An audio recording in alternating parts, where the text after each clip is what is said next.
judíos celebran la Pascua como una solemne remembranza de la milagrosa liberación del pueblo de Israel de la esclavitud de Egipto.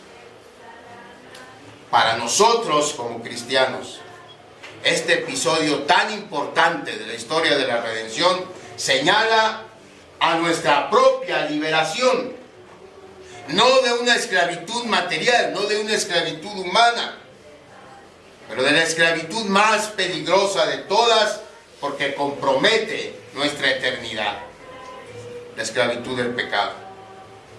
Nosotros, hermanos, también fuimos librados de la muerte espiritual a través de la sangre de un cordero, la sangre de Jesucristo, el Cordero de Dios, que quitó de una vez y para siempre nuestro pecado y nos llevó a la libertad gloriosa de los hijos de Dios.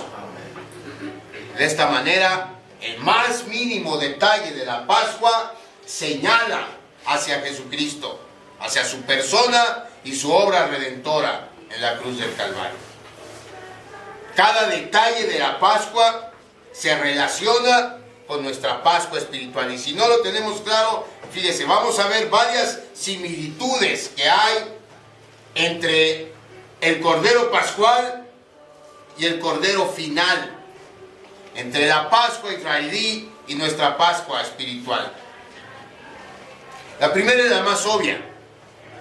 El animal a sacrificar para rociar la sangre debía ser un cordero. Éxodo 12:3 lo dice así: hablad a toda la congregación de Israel diciendo, en el día 10 de este mes, tómese cada uno un cordero, según las familias de los padres, un cordero por familia. Para algunos otros sacrificios, hermanos, se permitían otro tipo de animales, se permitían bueyes, si la familia tenía el dinero para comprar un buey y sacrificarlo, o palomas, en el caso que la familia tuviera muy pocos recursos. En la Pascua solo era permitido un cordero. Y ya vimos que en la Biblia a nuestro Señor se le relaciona con la figura del cordero. Juan le llama el Cordero de Dios, que quita el pecado del mundo. En Apocalipsis 30 veces dijimos, se nombra al Señor como el Cordero. En segundo lugar, el cordero debía ser macho de 1 año. Es decir, el animal debía estar en su plenitud, en su máximo desarrollo. Recuerde que dijimos, era cordero, o las crías de las ovejas son cordero hasta que cumplen el año. Después de ahí ya no son corderos, se les llama carneros. ¿Sí? Entonces debía estar en su plenitud. ¿A qué edad murió nuestro Señor? A los 33 años, en su plenitud de edad. Cuando físicamente, corporalmente estaba en la cima. Pero una cosa más importante. Nuestro Señor Jesús murió a los 33 años porque esa es la hora que Dios había marcado en el calendario desde la eternidad para que fuera sacrificado. Nuestro Señor Jesús murió el día y la hora exacta en que Dios había determinado. Por eso es que no se murió en la matanza que planeó Herodes cuando nació. Por eso es que él pudo escapar muchas veces de los atentados contra su vida en el transcurso de su ministerio. Porque aún no había llegado su hora. En cambio, en el aposento alto, la noche de su arresto, cuando empezó su oración, ¿qué fue lo primero que dijo? Ha llegado la hora. Ha llegado la hora.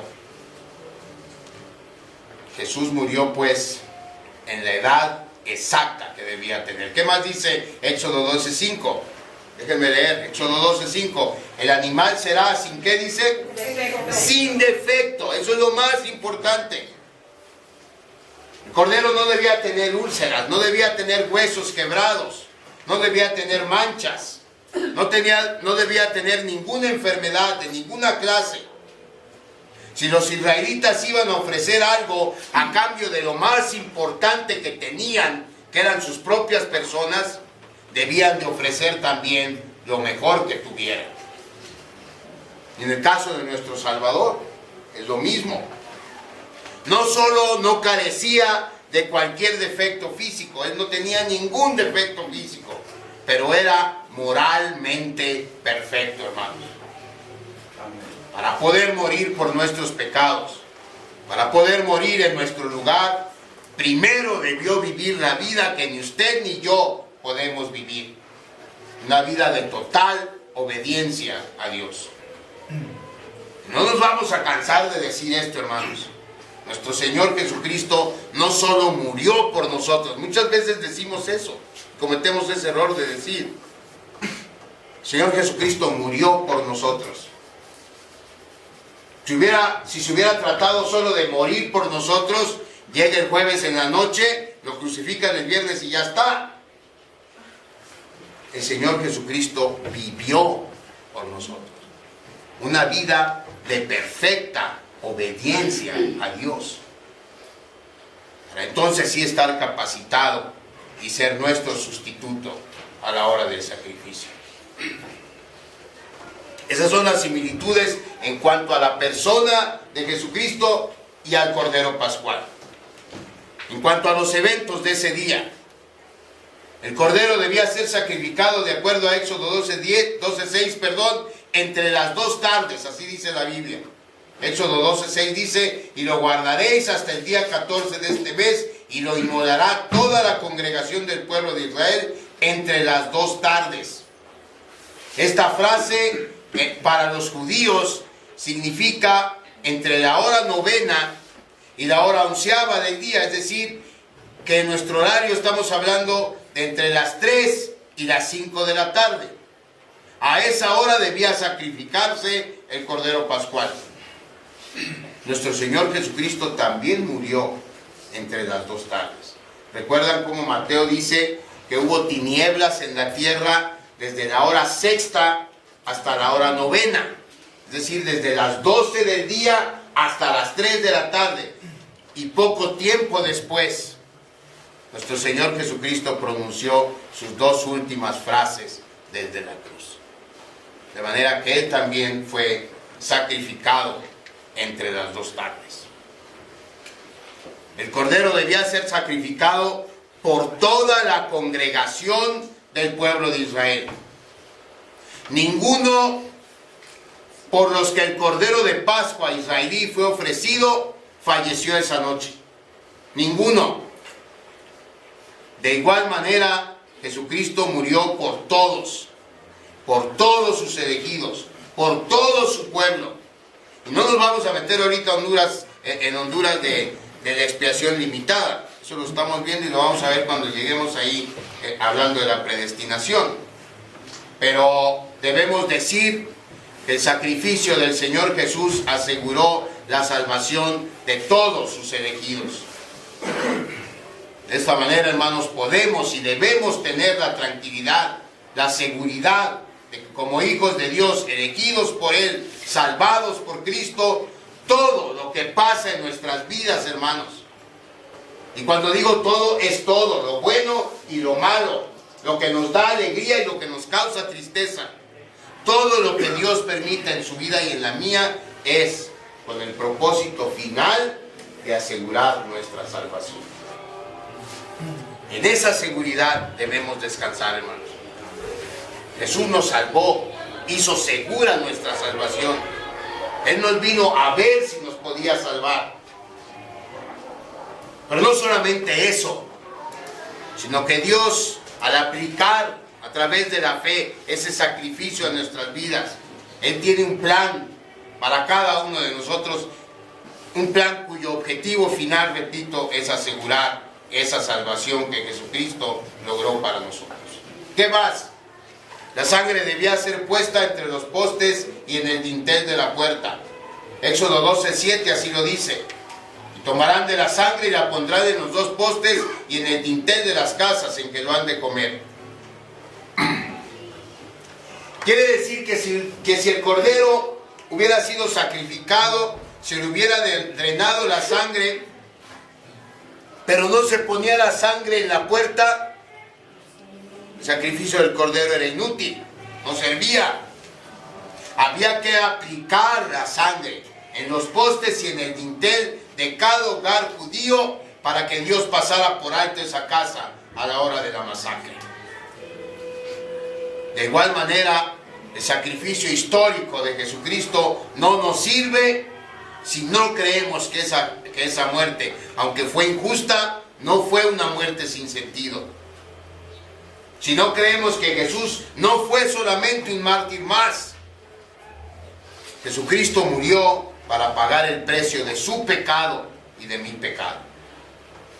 Solo si creemos, solo si confesamos, solo si vivimos de acuerdo a esta realidad, participaremos de la Pascua final.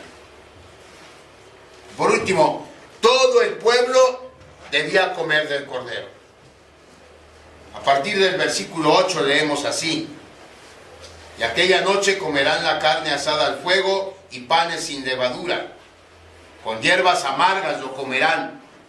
Ninguna cosa comeréis de él cruda ni cocida en agua, sino asada al fuego, su cabeza con sus pies y sus entrañas. Ninguna cosa dejaréis de él hasta la mañana, y lo que quedare hasta la mañana lo quemaréis en el fuego. Y lo comeréis así, ceñidos vuestros lomos, vuestro calzado en vuestros pies y vuestro bordón en vuestra mano.